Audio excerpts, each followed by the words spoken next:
noite. E aí, Tudo- tudo bem? Como é que você tá, querido?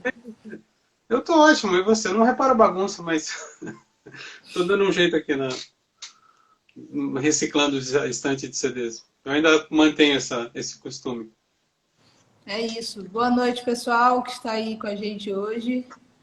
E espero que vocês estejam bem também. Sim. Você, como é que tá? Tá se cuidando?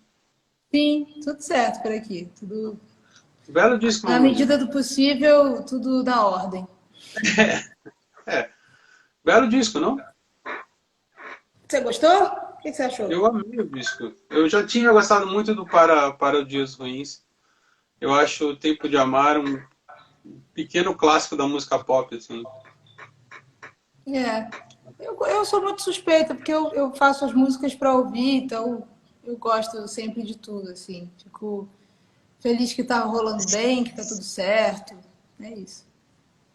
Eu estava lendo as entrevistas, você fala que esse é um disco que teve mais colaboração com a tua banda, né? Como é que foi isso?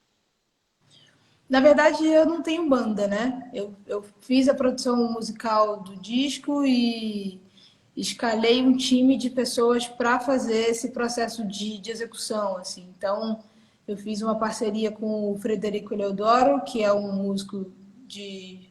Ele é um músico instrumental e tem flertado também com outros universos, e ele tem um time de amigos que também são de uma cena instrumental que viajam pelo mundo. E eu chamei ele para fazer essa coprodução justamente para ter essa interação de arranjo e de uma produção minha que não passa tanto por esse lugar de harmonia, enfim, né? Eu faço sempre os processos em Sim. casa, no computador. Então, eu acho que para migrar para uma outra coisa, foi interessante ter uma coprodução para capitanear essa junção aí das coisas. E como é que funciona isso para você? Você ainda dá a última palavra sobre os arranjos? Ou como é que foi essa tua parceria com o Frederico? Eu acho que depende muito do processo, né? Eu tinha um disco na cabeça e eu acho que o grande desafio de produzir música é entender o que a música pede, uma interpretação artística que seja desenvolvida ali. E no caso, eu me produzo, então eu tenho que estar atenta à minha voz. Então é isso, eu estou defendendo a minha artista ali, né? Que sou eu. Eu acho que é sempre entendendo esse caminho da voz, que para mim, que vim de uma pesquisa muito de música eletrônica, a voz não era o intuito, né? Ela era também um desmembrar ali das coisas. Esse processo ele foi mais específico para os arranjos, para a composição, para a interpretação e para a voz. Então ele tem uma estrutura diferente assim de se organizar. Sei. O Davi Moraes participou desse processo, não? Cheguei a ler umas matérias que tinha alguma coisa do Davi. Ele produziu comigo a Sem Medo, que é a faixa single, e eu já estava também pensando nessa coisa de manter o espírito de banda desde julho, quando eu idealizei esse processo do Mundo Novo, que era uma questão minha de ir para uma outra área e, enfim, eu acho que isso é um processo infinito, né? Porque tem a ver com arte, com criação. Então, chamei o Davi para a gente fazer esse primeiro momento. E aí ele também trouxe um time dele, uma banda com músicos que ele já toca e tal. E aí o processo acontece na coisa da produção, uma das partes, né? As pessoas falam muito de produção, mas a pós-produção, a edição do som, a mixagem, a masterização fizeram esse trabalho ir muito mais longe, assim. Por isso que eu acho que é um álbum colaborativo que me permitiu interagir com outras plataformas e crescer mais, assim, acerca disso. Você acompanha todos esses processos ou você delega? Não, eu sou o processo. Eu estou nele. Sei. Ah, outra coisa que eu achei muito interessante no disco é a participação do Paulo Nazaré. Uhum. O discurso do Paulo Nazaré. Como é que nasceu isso? É um áudio de WhatsApp. Essa é uma conversa que eu tenho com os meus amigos. Eu tenho áudios assim com várias pessoas e eu tenho a sorte de ter pessoas profundas e que conversam comigo sobre isso. E naquele momento eu lembro de conversar com ele, com o Castelo Branco, com todas as pessoas que participaram sobre o que era esse mundo novo nesse momento. Então, enfim.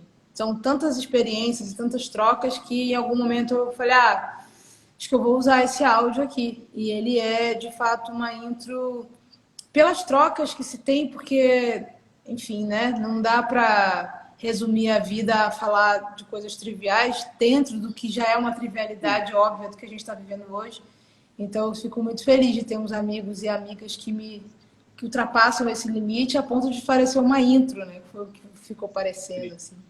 O que eu acho muito legal no disco é que ele é um disco muito variado musicalmente, né? Você tem canções por exemplo, de matiz até de Juju Music africana, você tem a Sem Medo, que é um belíssimo reggae. Vai, eu achei uma balada muito bonita. Uhum. Quando você pensou no disco, você pensou nessa variedade do álbum inteiro, não? Eu não sei se você acompanha os outros, eu também, porque eu acho que, eu sempre falo que a minha pesquisa é uma pesquisa pessoal de produção musical, então a Sim. qualquer momento eu posso fazer qualquer coisa, né? A Tempo para Amar que você citou é um R&B e ela tá ali para ser aquilo, ela é uma composição feita pelo Carlinhos Rufino, o pai dele já compôs para muitos sambistas, então a princípio é uma canção de samba. E aí eu acho que tem essa questão de como fazer esse método quase antropofágico das coisas, né? E quase não é, né? No fim das contas se torna isso. E para mim é sempre esse grande desafio é de como fazer as minhas ideias se tornarem realidade. Então, desde Efeito das Cores, o Mamundi, o Setembro, o Para Dias Ruins, tudo é uma grande playlist, tudo é um shuffle, assim. E tudo é muito pensado para ser assim. A Vai é um folk, ela tinha uma coisa dela ter uma disposição mais fria. Geralmente os folks feitos no Brasil são mais quentes por conta de harmonia, de canção, de mixagem. Então, ela a cadência é proposital, a harmonia ela é com notas não tão óbvias nas estruturas de melodia brasileira, então isso esfria a faixa, isso é para ser diferente mesmo. Assim, todas elas têm um processo muito particular, que é brincar e saber como é que vai se resolver, né? O processo começa no computador e depois ele vai ter que ir para o mundo físico, né? Nos ouvidos, Spotify, enfim, plataformas. Você compõe no computador com programação ou você compõe mais o violão e o piano? Depende muito do processo, assim, não há uma regra. Tem dias que, agora que o Rubel, que é um amigo que é cantor, deixou um violão comigo tem uns 2 anos, e eu resgatei ele, levei para o luthier, enfim, ele tá um violão zero bala, então eu estou tendo uma experiência com violão de nylon, que é muito diferente de uma experiência de ter um violão de aço, que é diferente de ter Sim. uma guitarra, uma Mustang, que é um outro braço. Cada música me leva para uma experiência, assim, mas eu comecei muito no computador. E o processo dos primeiros álbuns era muito sobre imagens. Eu produzia as músicas, fazia o bounce delas e depois eu ia compor sobre as imagens. Esses últimos, o Para Dias Ruins e esse, já é uma coisa que eu estou já tecendo uma relação com o público e não é uma relação tão introspectiva no sentido em que eu gostaria de ficar mesmo dentro do meu mundo e as pessoas estavam consumindo aquilo. Eu fiz essa ida para o mundo externo e eu acho que as palavras, as canções, as composições dão notícias disso, né? Na Solidão do Mundo, por exemplo, é uma regravação, uma releitura que você faz uma canção do Dade com o Jorge Malta, né? Como é que você descobriu essa música? No Coração da Escuridão, né? No Coração da Escuridão, desculpa. No Coração da Escuridão, desculpa. Eu conheço o Dade há um tempo já, né? Eu fui técnica de som no Circulador e ele sempre esteve lá tocando com vários artistas, mas eu não sabia que ele era o Dade. Eu sabia só que ele, o Liminha, enfim, acabaram se tornando meus amigos. Eu nem sabia quem eles eram. E é ótimo também não saber, né? Depois que eu fui descobrir que o Dade era o Dade, Liminha era o Liminha, e eu lembro do Dade me dar em 2005, 2006, os discos dele. E o Dade, que é um álbum dele que só saiu no Japão, foi lançado no Japão, é um álbum de 2005, e aí tem uma compilação de músicas, né? No Coração da Escuridão é uma versão é uma música dele com Jorge Maltner, cantada pelo Caetano Veloso. E era um processo dos álbuns que tem composição da Rita Lee, do Arnaldo Antunes, da turma dos amigos dele. Então eu sempre falei com ele que tem muitas músicas do Dade que eu quero gravar e ele fica, não, faz o que você quiser, faz o que você quiser. E essa foi uma ótima oportunidade, assim, de trazer mais uma música dele. Como é que foi essa tua experiência trabalhando no Circo Voador como técnico de som? Foram 13 anos de muita aventura, de muito silenciamento, de muita construção, desconstrução sobre aquilo. Acho que foi um momento em que eu descobri coisas sobre mim, assim, sobre mim, sobre a minha música, sobre o ao vivo, né? Aprender na prática ali a saber como uma caixa de bateria vai soar, como uma guitarra vai soar, como uma voz vai acontecer. Eu acho que isso foi me dando também entendimento sobre o estúdio, assim, né? Foram dias e dias. Foi bom. Pô, eu lembro do show no Sesc Pompeia. Qual? E Primeiro? foi o último que você tocou aqui, acho que foi em 2018, eu acho. Ah, sim, sim, sim. Que foi o lançamento do Para Dias Ruins, foi na Choperia, não foi? Uhum, sim, Que você foi cantar no meio da multidão e tal. sim. Foi lindíssimo É. aquele show. Não, o show é sempre um grande encontro, né? Eu acho que agora com essa história da pandemia vai ser bem maravilhoso reencontrar as pessoas e se conectar com elas. Eu acho que fazer um álbum e não ter nem a oportunidade de lançar ele, de tocar, é meio estranho. Mas eu também não tenho os métodos, assim, eu acho que eu posso continuar lançando singles e músicas por aí agora, até porque eu acho que o que a gente está tentando entender agora é como fazer isso remotamente, né? Sim. Muitas amigas produtoras, técnicas de som estão se organizando, amigos músicos, de como a gente consegue uma cadeia para continuar produzindo remotamente, enviando arquivo, enfim. Essas novas experiências aí do mundo novo, né? E está sendo bom também acompanhar como ele bateu 1 milhão de plays muito rápido na terceira semana. Fantástico. Então é bem interessante de entender também como que as pessoas têm ouvido música, consumido, como que elas têm agregado isso ao tempo que a gente está vivendo, né? Não sei, o que você acha aí de você, por exemplo, que saía, ia lá para a revista Veja, né? Fazer matéria. Como Agora é não que é é para mais. você agora aí ficar em casa fazendo Eu coisas? eu acho muito triste, né? Porque você não consegue, você não vai mais a concertos, você não vai mais a shows. Eu acho que a experiência de ver um show como o teu, por exemplo, que era um show quente, que era um show, como é que eu te falo? Que era um show vigoroso, sei lá quanto tempo a gente vai ficar sem assistir um show desse. Será que a gente vai querer ir para show? Será que a gente vai ter coragem de ir para show? Eu não sei.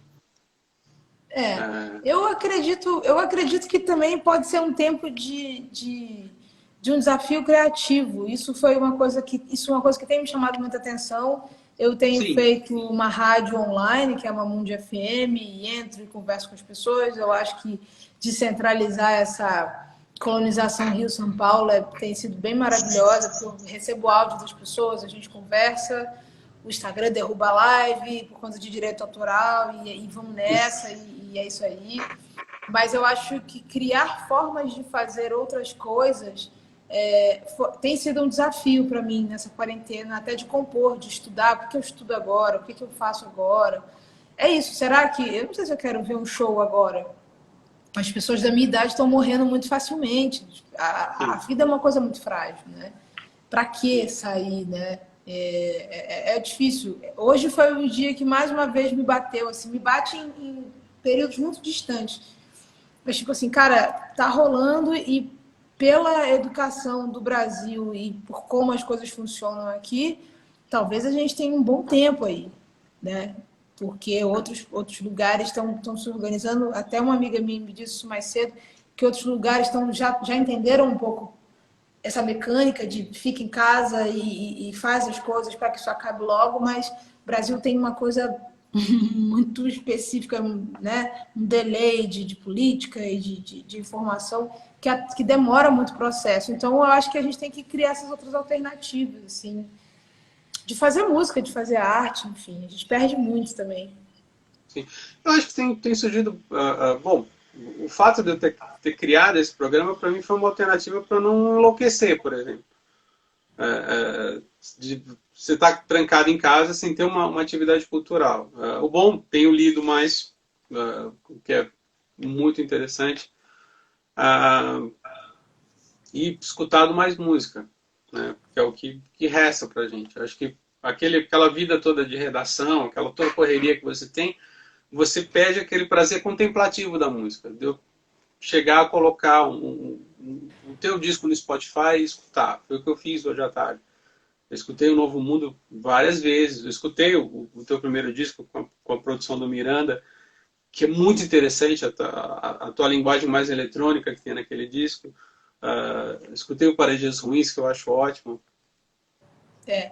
Ó, só lembrando aí que você é um cara esperto, jornalista, não pode ficar nessa. Ele foi dirigido pelo Miranda. Quando eu vim para São Paulo, o disco já estava no meu HD, eu produzi em casa, lá em Marechal Hermes. E o Miranda foi uma pessoa que me ensinou coisas que não estavam naquele disco, inclusive, mas o fato dele me ensinar a fazer um bom repertório sobre aquilo, Sim. me mostrar coisas que não tinham nada a ver e como aquilo poderia interagir com aquilo, mesmo já no disco na HD, foi interessante. Assim, porque as pessoas sempre acham, e eu também achei, inclusive, que o Miranda ia produzir o disco, mas eu descobri que ele só dirige coisas no meio do caminho. E como é que foi a convivência com o Miranda? Cara, eu acho que o Miranda, você deve saber como ele é. Eu conheci ele do Sim, mesmo jeito que você conhece. A sei. gente brigava muito, a gente se divertia muito, mas o que eu sempre prezei muito numa relação com o Miranda era que a gente fosse de verdade. Eu Sei. não queria ser fã dele, eu não era uma pessoa do Ídolos, e ele sabia disso. E às vezes que a gente estava sempre brigando um com o outro, e depois falando, não, vamos ver um filme aqui, desculpa, não sei o quê, eu acho que é uma busca muito pelo respeito, que eu gostaria que ele tivesse comigo e eu com ele. Eu acho que foi uma relação muito intensa, mas eu aprendi muitas coisas com o Miranda. Mas Coisas por que que eu que não vocês queria brigavam? ser, inclusive, e coisas que eu gostaria de ser. Por que que vocês brigavam? A gente brigava por conta de opiniões que tem coisas que é para, né? Vamos entender, se a gente for pensar. Isso é uma coisa que eu conversava com ele. Rock Hum, no Brasil, na época que ele produzia, a gente não tinha bandas femininas, não tinha bandas de mulheres.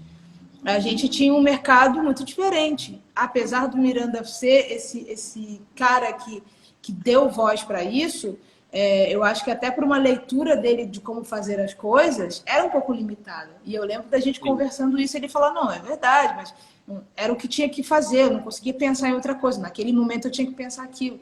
E é interessante essa coisa da admiração que as pessoas criam, né, com esses grandes caras. Eu acho que a nossa relação era muito produtiva justamente porque eu não via nele uma pessoa que eu não podia falar de qualquer coisa. Pelo contrário. Né? Então eu chegava lá na casa dele, ele me mostrava vinil dos anos 40, dos anos 30 e coisas italianas, coisas que eu nunca tinha visto. E eu mandava link para ele de coisas que ele não tinha visto. E não é bom, e a gente brigava, e a gente ria. Era uma relação muito humana, porque é isso que eu busco nas pessoas, né? E eu sinto que foi muito importante para mim, como uma mina, produtora musical, me entender com esse grande produtor musical que o Miranda era, para que ele fosse entendendo o meu valor e que ele conseguisse me respeitar nesse lugar. E foi isso. Foi uma perda, foi muito chocante para mim, assim, porque eu lembro de pensar nele na semana que ele faleceu e ele já não estava atendendo as ligações. E, enfim, o bonequinho que ele me deu fica sempre aqui, que ele fala que eu era uma princesa guerreira. E é muito engraçado, assim, como ao mesmo tempo que ele botava uma pilha para aquilo tudo ser um desastre, tinha um amor, um carinho do jeito dele falar. E eu preferia viver com ele nesse extremo, mas as nossas trocas eram muito importantes, assim. Então, é isso. Ele me ensinou essa coisa, por exemplo, de repertório, do que tem que vir antes, qual é a história que se conta. Isso é uma coisa que, para mim, é um aprendizado para a vida, assim, que é raro esse tipo de toque. Você estava falando de falta de bandas femininas na época do rock, assim? Tinha só, acho que só o Penélope, né? E uma banda que, bom, quem estava produzindo a Penélope, né? E aí a gente vai entender o mercado, por exemplo, do Ídolos e desses reality shows, como é louco, né? E aí você entende, eu lembro que ele sempre falava das histórias do Charlie Brown Jr. e de coisas que ele descobriu e dos projetos que ele tinha que fazer. E a gente sabe que a indústria é muito rápida, né? É publicitária, é muito urgente. Uma coisa que eu aprendi, eu acho que eu me inspiro muito no Miranda, né, no sentido de construção de narrativa, é tipo como conquistar lugares e como interagir com pessoas diferentes. Isso era uma coisa que o Miranda fazia muito. Mesmo que ele ficasse reclamando que tudo era uma aposta, não sei o quê, e depois ele ia lá, ouvia de novo e falava, não, é isso, aí chorava, e falava, não, é isso aqui. Mas eu acho que a pesquisa dele pelas coisas era muito maneira, assim. E é uma coisa que eu penso muito, assim, sabe? Eu só vou conseguir lidar com esferas diferentes quando eu der a oportunidade para essas novas coisas, assim. Em termos de relacionamento com estilos, ou em termos de quê? Em termos de relacionamento em descobrir coisas, assim. O Miranda conhecia muitas coisas. Não necessariamente ele tinha que produzir tudo, porque né, as pessoas trabalham com isso. Sim. Mas as coisas que as pessoas davam para ele, fita, não sei o quê, ele sabia de tudo. E as pessoas eram muito fãs dele. Ficava recebendo mensagens. Eu já vi pessoas descendo do ônibus, motorista, para tirar foto com ele. Ah, sabe, é isso. Você tem um relacionamento com o Brasil. Eu acho que eu nunca vi um produtor musical ter uma coisa que Miranda tinha de ser uma figura pública, né? É, E isso é uma coisa muito, muito interessante, assim, porque as pessoas se inspiravam muito nele. Eu me inspiro muito nele. E não é à toa que fui trabalhar com ele, né? Passar por essa prova aí ao vivo. Foram 2 anos bem foda, assim. no teu caso, por exemplo, de você ter saído do circo voador para um trabalho solo, no teu tempo ali de circo voador, você treinou muito a tua observação, por exemplo, de você assistir vários shows e falar assim, isso funciona, isso não funciona, isso eu gostaria de fazer, isso eu não gostaria de fazer? Com certeza. Eu lembro de shows que me impactaram muito. O show de uma banda francesa, um duo francês chamado Air, que eu lembro Sim. que eu fiquei trocando uma ideia com os caras. Geralmente a galera que viaja muito, né, já está num pique de estrada, é mais fácil de você ter uma relação do que, por exemplo, com bandas brasileiras, porque é muita gente, é muita coisa. Aqui no Brasil a gente ainda tem muito essa cultura do pop, no sentido que bandas pequenas já querem ser muito pop. E isso não é um problema, né? É só um jeito que as pessoas funcionam. Mas a Cat Power, o Air, a Feist, que são pessoas que eram pessoas que eu admirava e tive uma relação com essas pessoas, sabe? Eu fui entendendo como que um cara traz um sintetizador e tem que ser aquele para fazer aquele momento daquele show. Como que as pessoas... eu lembro da Cat Power ter feito um show em Porto Alegre, São Paulo, chegou no Rio exausta e fez um show para 3.000 pessoas numa noite incrível. Eu acho que todas essas vivências me fizeram entender o que eu queria canalizar daquilo. Mas em 2010, eu lembro que a Pitty gravou um DVD lá no circo, que foi o Trupe Delirante, se não me engano. Eu estava montando aquele palco todo e eu lembro do Rafael lá, nem... E eu lembro que naquele dia que eu estava montando o palco da Pitty, eu falei, cara, eu acho que eu vou embora daqui, acho que eu cansei de ficar aqui. E eu já até falei essa história com ela, assim, porque é muito exaustivo, né? De quarta a domingo eu estava lá, todos os dias, montando equipamento, desmontando, e de noite sem dormir, seu sonho, perdendo o tato ali. E aí Sim. eu comentei, eu era chefe do setor já, né? Eu cheguei como enrolando cabo e no final já estava coordenando a equipe. Eu falei, ó, galera, eu acho que eu vou embora. E a vida do carregador, da técnica de som e todo mundo, cara, é uma vida muito difícil, né? Poucas É. pessoas que trabalham com isso gostam de música, né? E não é porque... É porque é difícil, né? A música é um lugar difícil. Então, vários amigos meus que eram carregadores, que carregavam só as caixas, que estavam ali, é difícil porque aquele é o único trabalho. Para mim era o único jeito de fazer aquilo. Assim. Eu comecei a fazer isso porque eu queria estar perto da música, meu primeiro show que eu montei foi o show da Maria Rita. Eu tinha 19 anos, 20 anos.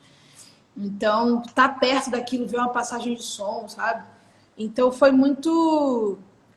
Para mim, foram anos, assim, de muito trabalho, de muita descoberta, mas em 2010 eu decidi realmente mudar de vida. E óbvio que foi um desafio, né? Que eu pedi as contas e eu não fui demitida, né? Já que eu queria sair, eu tive que sair sem nada. Pô, E sacanagem. é o capitalismo, né? O É, capitalismo não tem romance. Eu tinha um romance. Meu chefe lá da BKS não tinha romance. Mas o é. circo foi um lugar que eu aprendi muito naquele lugar. Vivi uma parte da minha vida ali também, vi muitas coisas que músicas brasileiras, vi Jorge Benjor conversando, me explicando, já toquei aqui em tal lugar nesse dia, shows da Baby Consuelo, sabe? Coisas assim que eu não vou esquecer, assim, que são coisas Qual para a foi o vida. show que mais te Mas tocou? qual? Qual o show que mais te tocou, assim, nessa...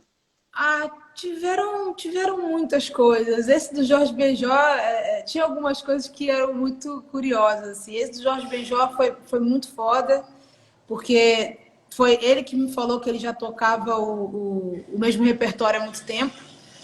E a gente na passagem de som, e é isso, aí passa som, e aí monta o amp de guitarra, e aí na hora do show é outra coisa. Uma coisa que eu fui entendendo é que esses grandes artistas não se tem uma regra. Você tem que estar com a lanterna na testa e tá vendo o que Uhum. pode acontecer. Assim. Então o Zé é a mesma coisa, a gente montou o palco, fez tudo. E aí aconteceu, quando a gente voltou, já estava outra configuração e é muito legal pra gente. É. Né? É muito legal porque você fala assim, caralho, vai dar a microfonia, o que a gente vai fazer? Então fica todo mundo acordado, né? Não é um tipo de show que você tem que ficar lá esperando acabar, enfim. Show do Seu Jorge também, que é uma mixagem que os técnicos dele estão fazendo ao vivo, assim, né? Não é só você levantar os faders. É. Ele vai pedindo as coisas se mexem. Então, são grandes artistas. No Brasil, existem grandes artistas, assim, que mudaram a minha forma de ver música, com certeza. Legal. Tem muita gente aqui comentando de uma similaridade tua com a Marina Lima. Você acha? Ela é uma influência para você? Não, nunca foi.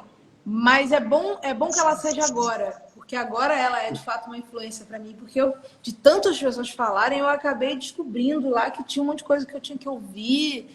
E eu lembro que tem uma música da Marina só que eu lembro que era a música da minha infância, que era Pessoa. Eu amo essa música, Sim. eu amo É do muito essa Dalton, né? música. Assim. E aí, Marina Lima, Rita Lee, Marina Lima, Rita Lee. Rita Lee eu já ouvi um pouco mais, porque teve uma época que eu fiquei tocando em bar, muito rapidamente, assim, e eu lembro de um cara falar, você conhece Rita Lee? Eu falei, não, Rita Lee é uma coroa. E aí ele me deu todos os discos do Tutti Frutti para ouvir em casa e eu fiquei chocada com aquilo, assim, fiquei É muito fantástico. chocada. E aí eu fui entender Rita Lee. E é muito bom também, né? Quando alguém te aplica umas coisas novas, porque eu conhecia a Rita Lee na minha cabeça já na parceria dela com o Arnaldo Jabur, que, tipo, agora já. Então, Amor e quando eu sexo. ouvi o... Oi? Amor e sexo, né? A canção? Então, não é nada. Não é nada comparado àquela obra. E aí, Você tem quando algum esse dia? meu amigo, o Luiz Abner, ele já até faleceu, ele tocou com a Rita Lee por um tempo, e só que ele falava que ele era muito doido, e aí ele desistiu, porque ele era muito doido. E aí ele começou a trabalhar numa loja chamada Cacau Show, se não me engano, e ele fazia os projetos de madeira e tal. E ele ficava muito. E ele sempre falava para mim: ele falava, você não vai ficar aqui, você vai virar uma artista, vou te aplicar um monte de coisa. E eu falava, eu sei que eu não vou ficar, mas agora eu preciso ficar.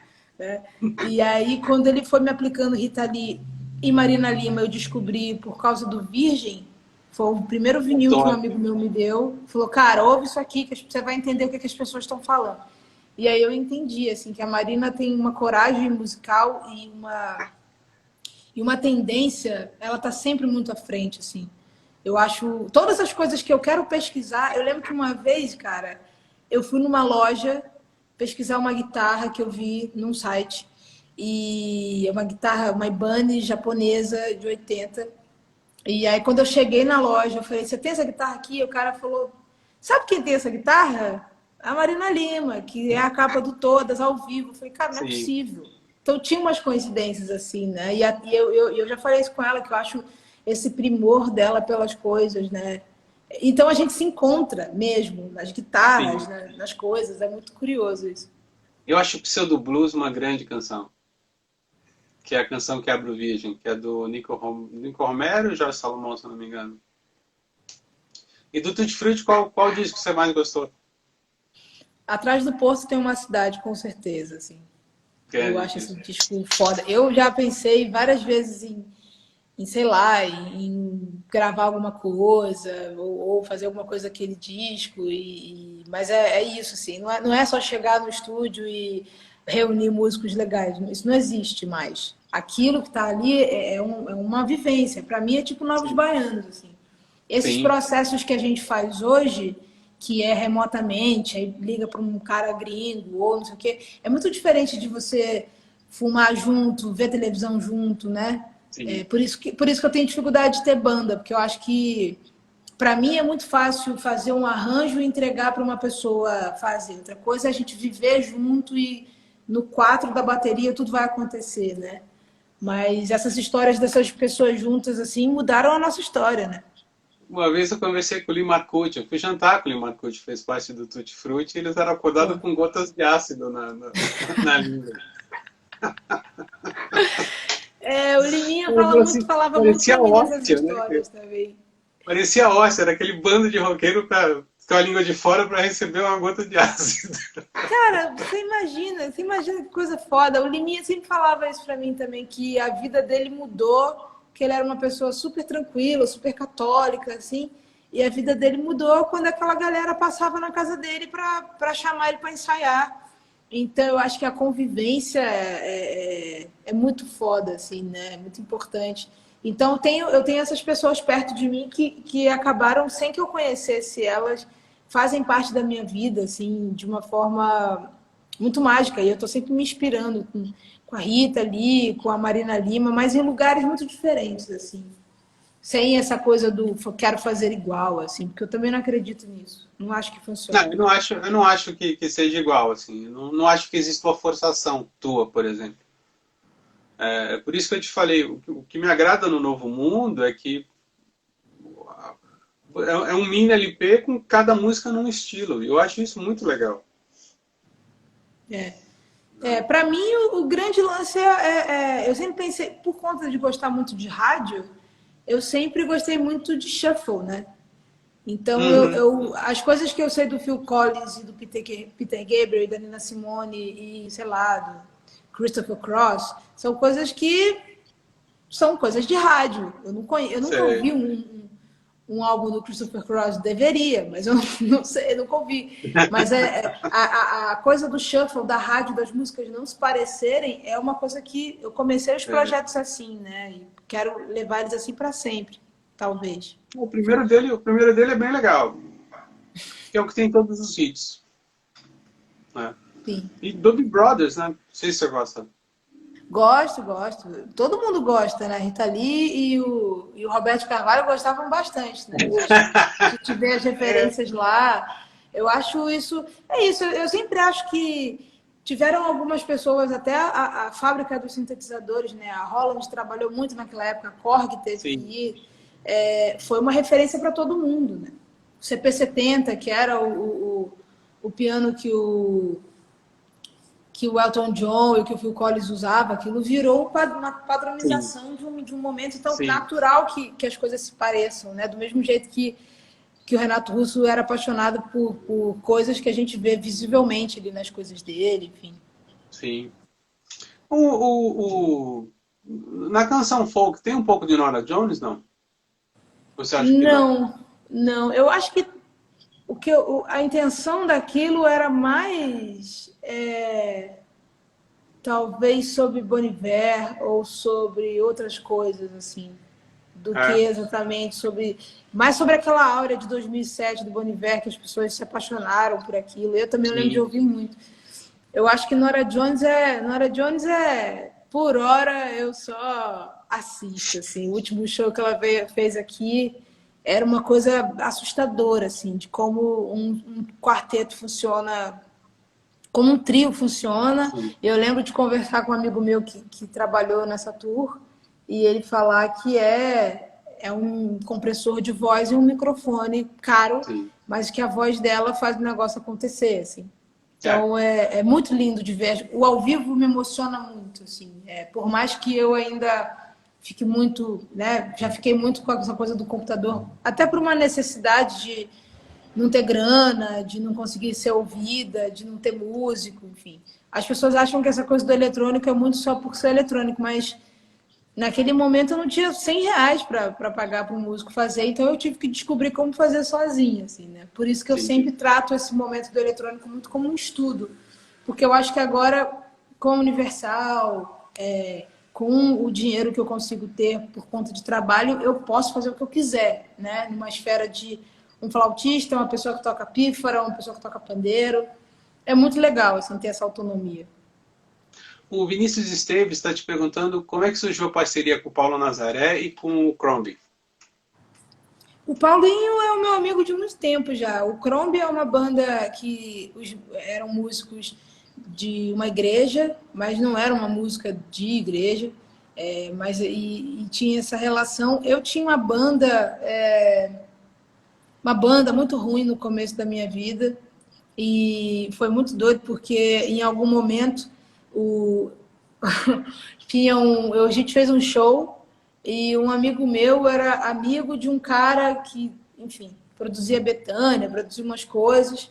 E aí ele falou: ah, você tem que ir no show da Marcela e com um amigo nosso. Enfim, esse cara foi lá, ele quis contactar a EMI e tudo mais. E aí eu falei para os meus amigos, eu falei, cara, eu não vou assinar com a EMI, eu não acredito nisso. Então, essa coisa de gravadora, de produzir, isso já está batendo na minha porta tem um tempo, assim. Eu lembro que aí seria um dos últimos contratos da EMI, Sei. nesse momento, assim. E aí a Crombie e eu, que eu tinha uma banda chamada Velho Irlandês, era um nome horroroso, tudo era muito horroroso, Velho apesar da irlandês? gente ser muito amigo, as coisas não faziam sentido. E aí, assim que eu recusei essa proposta de ser vocalista dessa banda para entrar na EMI, os meus amigos ficaram muito putos, perdi esses amigos, obviamente, eu ficaria muito chateada, mas eu falei com eles que eu não podia fazer eles felizes e ter um contrato com uma banda ruim, então sempre fui muito chatinha nesse negócio.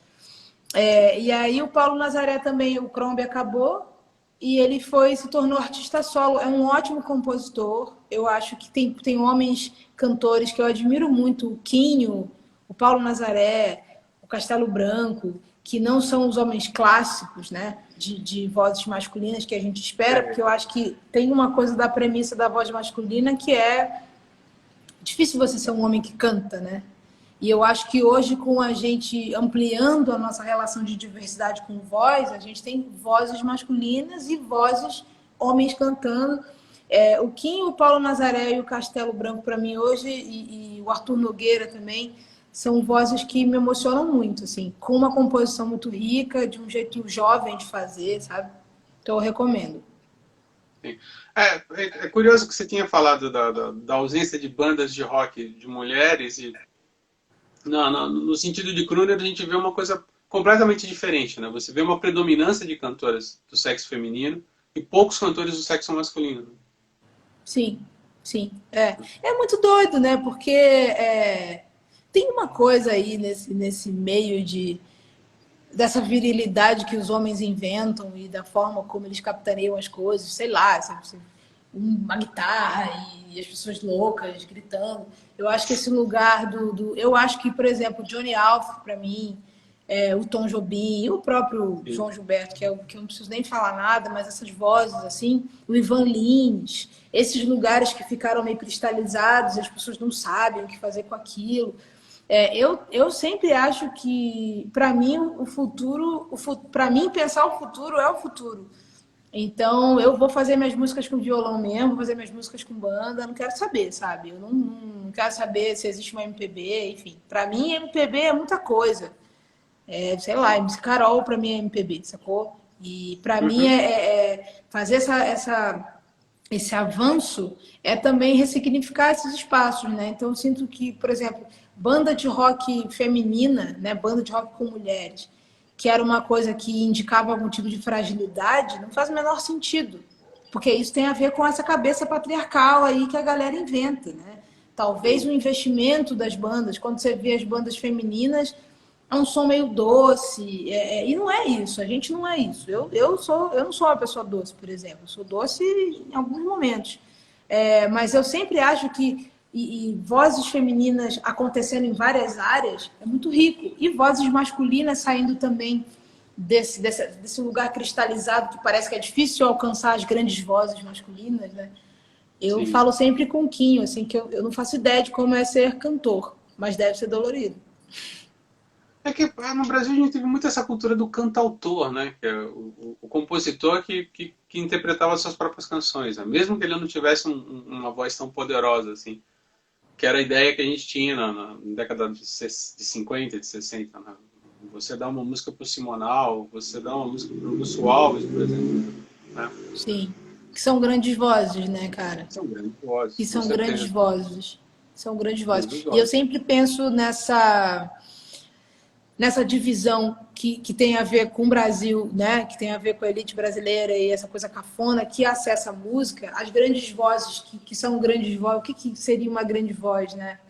Para mim, o Simonal, o Tim Maia e todas essas grandes vozes, né? Que quando você vê uma pessoa vendendo água, o que está tocando no rádio dela é isso, né?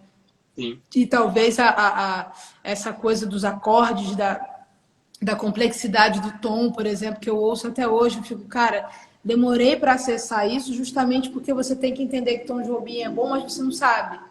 Tem uma sim. imprensa te dizendo que é bom. Tem um mundo te dizendo que é bom. E aí, quando eu ouço hoje, e eu entendo que lá onde eu morava, lá no subúrbio, quem manda lá é o Djavan, e quem manda lá sabe? É o, sei lá, a Revelação, né? Sim. E é muito bom, por exemplo, quando a Maria Rita está nesses lugares, quando ela desconstrói essa imagem. É um processo de lidar com música e entretenimento, passa por esse lugar político também, né? Sim. Então eu fico sempre muito ligada nesses movimentos, porque a gente vai perdendo pessoas pelo caminho, né? Simplesmente porque elas não se enquadram. Eu sempre acho a história do Johnny Alf muito absurda, assim, no sentido de existência, entendeu? De tudo que foi silenciado. E existem outros e outras pessoas hoje, né? Mas Fazendo coisas maravilhosas.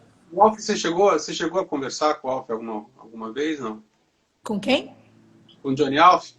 Não, não, eu só leio, já li coisas e já conversei com pessoas sobre, assim, Ele era, sobre é, esse. ele era muito para dentro, assim, né?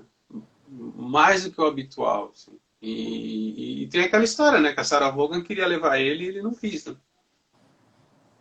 Mas levar para onde? Por quê? Pra Sabe tocar com isso? ela. Não, eu sei, mas para tocar com ela nos Estados Unidos. Imagina um piano que o Johnny Alf tocava naquela época, com aquela coisa de samba, com música clássica e tal, não sei o quê, os americanos iam enlouquecer. Mas ele Esse queria convite tocar. de tirar você do seu lugar também, né? É interessante para quem, né? Eu sempre Eu não acho sei, isso assim. eu não É tipo sei, eu quando acho as que. pessoas no começo da minha carreira falavam, o próprio Liminha, que é uma pessoa muito querida, que eu admiro muito, sempre quis me ajudar, e falava, cara, você não quer que eu produza uma coisa para você? Eu falava, Sei. cara, não, porque eu não quero fazer isso. Sim, Então, é isso, pessoas generosas que passaram, porque essa vida de trabalhar com noite é muito doida, né? eu Mas, ao sei. mesmo tempo, eu tive que passar por esse processo para chegar até aqui, conversar com você, entendendo o meu caminho, né? Fico Sim, pensando muito nisso também. Por que essa coisa do pra dentro, né? As sim. narrativas, as histórias, né? Que as pessoas passam também. É. Eu acho que seria uma grande oportunidade, assim como foi uma oportunidade para o Tom mudar para os Estados Unidos, ou vários outros artistas mudar para os Estados Unidos. Talvez ele não tenha tido a segurança emocional necessária para fazer isso. Porque você sabe, você estava falando, você saiu do subúrbio, para você sair do subúrbio para um lugar que é uma outra realidade, você precisa ter uma certa casquinha ali, você precisa ter uma certa segurança emocional. Imagina um cara tocando na noite de São Paulo e ir para os Estados Unidos. E a gente está falando de um homem negro, né? E homem negro. A gente está falando de um homem que não é natural que você tenha essa estima por si próprio a ponto de entender Sim. seu valor. Né? Sim. Assim como eu passei por isso nos últimos 8 anos. E agora, com muito mais propriedade, entendo. Assim, acho que quando você fala essa coisa do Tom Jobim de ir, esses caras sabem, sempre souberam que eles eram foda. Eles tá aí. A gente vai descobrindo isso com terapia, com conversa, sem morrer, né? Que ainda tem esse fator. Mas... Você tem o percussionista da Nação Zumbi, eu acho que era o Gira, que viajou para a Europa, para os Estados Unidos com a Nação Zumbi. Quando voltou, o choque foi muito grande, né? Para voltar para a periferia, voltar para aquilo. Eu entendo isso. Sim. É muito difícil essa situação. Mas você estava falando da Mas fica os discos aí, mas tem as coisas para ouvir aí, que aí lógico, se você não conhece Johnny Alves, você que está aqui, esses 46 milhões, busquem. Eu tenho ouvido muita música brasileira antiga, tem me feito muito bem também. Você estava falando de Arthur Nogueira, que lançou um disco de releituras maravilhosos, e você fez uma releitura muito bonita de Cariocas, da Adriana Calcanhoto. Eu queria que você contasse um pouco mais sobre isso. Cara, a Adriana é uma das minhas musas inspiradoras, assim, né? E quanto mais eu convivo com ela, mais eu vejo que faz sentido o que tem por ela, assim. Ela é uma pessoa muito profunda, muito inteligente, muito interessada nos outros, interessada na vida das coisas e tal. Então, eu descobri Ferreira Goulart por causa de Adriana Calcanhoto, descobri o Ali Salomão por causa de Adriana Calcanhoto. Então, ela realmente faz parte da minha vida. E aí eu recebi um convite, o Zé Pedro, se não me engano, estava fazendo essa seleção, que é uma pessoa que eu adoro muito, sou fã do Zé Pedro, assim, para mim é... E aí, Lu? Beijo, Lu. Sou fã do Zé Pedro, assim, desde quando ele estava na televisão, aquela figura sorridente, que tá lá, animando tudo. E descobri que ele era um grande pesquisador, então tudo que ele fala, tudo que ele me sugere, eu falo, tá. E às vezes eu mando mensagem para ele e falo, o que você acha disso? E aí quando chegou o convite de fazer Cariocas, que era muito difícil, porque é uma canção com uma harmonia mais para dentro, o tom menor, é uma outra relação da Adriana com isso também, libriana ali. Eu falei, cara, eu não consigo, eu não vou fazer isso nesse tom, assim, eu acho que eu vou fazer outra coisa.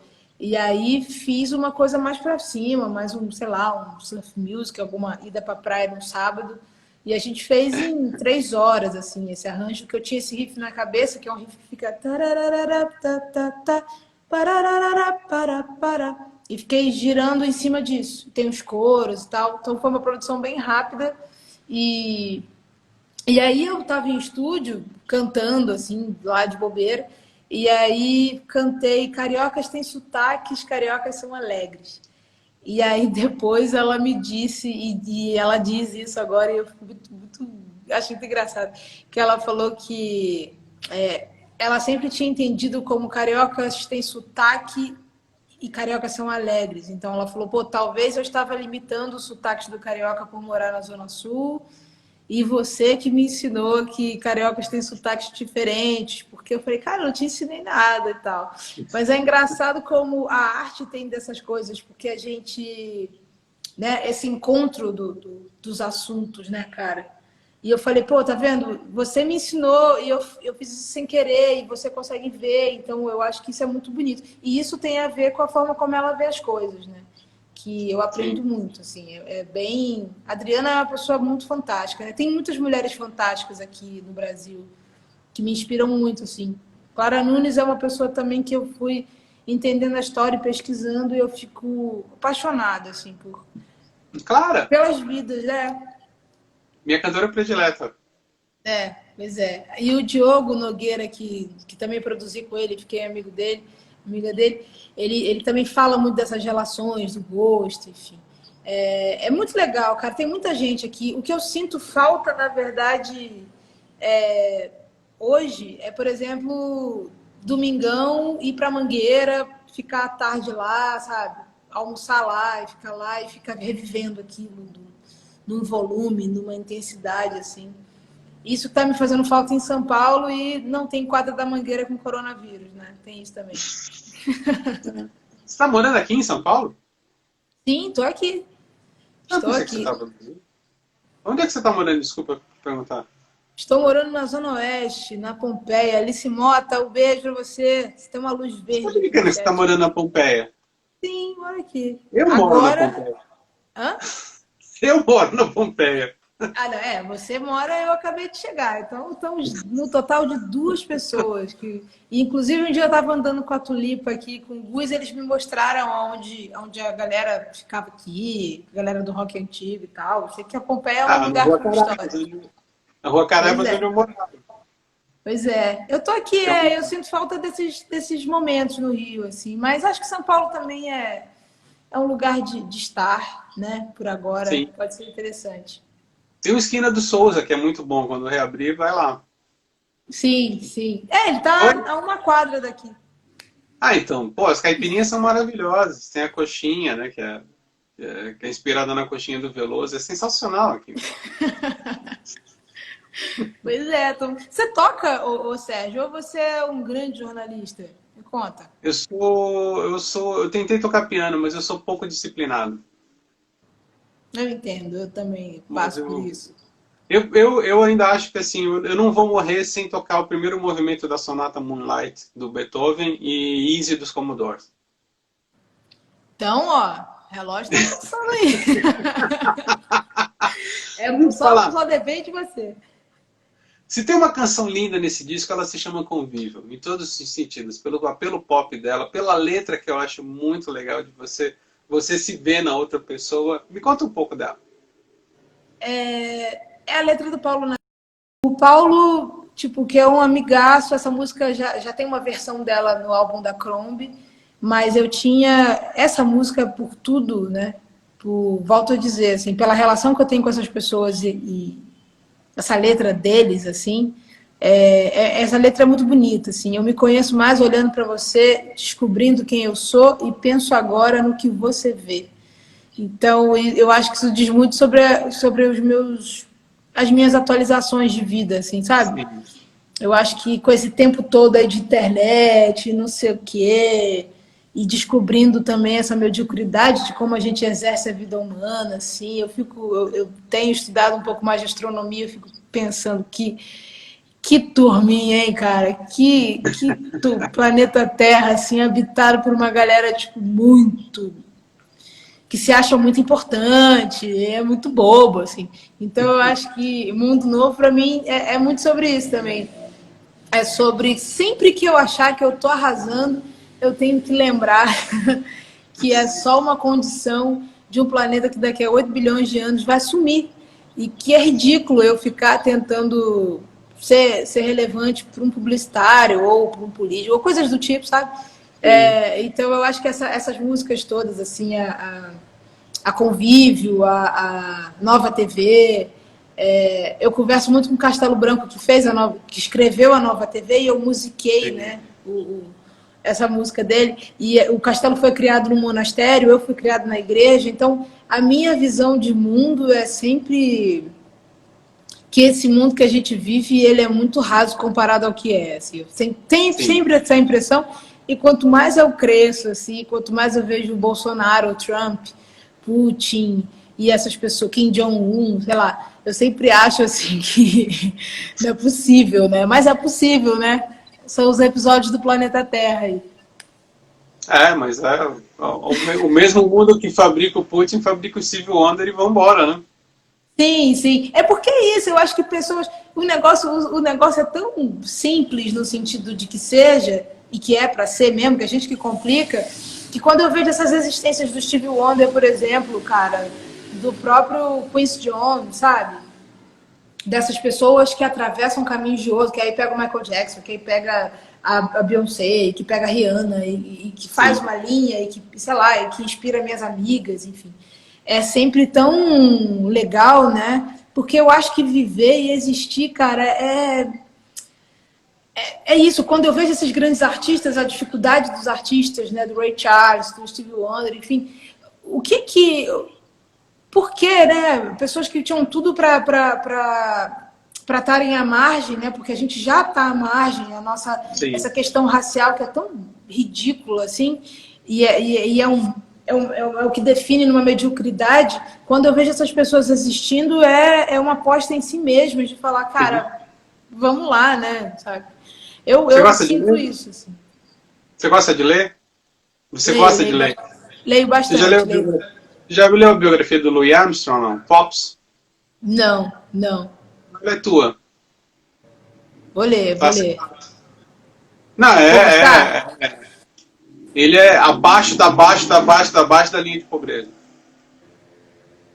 Ele é um caso absurdo. Vale muito a pena você ler. Sim, sim. Pô, eu vou ler sim. O Papa Burger tá aqui, que é o Luiz Sim. Garcia. O pessoal da Universal tá aí, meus grandes amigos aí, que me ensinam muito. Me ensinam Sim. muito. Eu acho que uma grande decisão foi ter saído um pouco dessa mentalidade indie, que foi super importante, assim, mas tá numa gravadora com pessoas experientes e que tem visões diferentes de vamos para cima, essa frase que eu fico rindo, que o Paulo Lima Eu sempre fala, acho, e eu entendo assim como é importante a gente criar novos compromissos para evoluir, assim, é muito foda. eu acho que você é uma grande popstar. Eu também acho, eu só tenho um pouco de preguiça, mas eu vou. É tipo você com o piano, assim, você sabe que vai ter que fazer. Eu sei que eu tenho que fazer, mas aí eu vejo as minhas amigas atletas mais preparadas, assim, a Isa, Sim. que eu amo, sou apaixonada. Eu falo, tá bom, vou aprendendo com você e uma hora eu vou fazer. Uma hora eu vou ter aquele show com todo mundo com a mão pra cima, aquelas coisas. Mas é muito bom aprender por hora. Ô, Mamundi, o Instagram vai nos cortar daqui a pouco. Eu queria muito agradecer por essa conversa. A nossa caipirinha na esquina do Souza, então já está marcada para quando Então, já acabar a tá pandemia. marcada e já vou lendo a biografia lá e vai dar tudo certo. Não, eu vou te dar, eu tenho aqui. Ah lá, ó. Tá Gente, vocês bom? estão vendo aí, né? Eu ganhei uma caipirinha e uma biografia. Vou devolver, prometo. Um beijão. Um beijo para Obrigado. você, gente. Beijo, até já. Obrigado.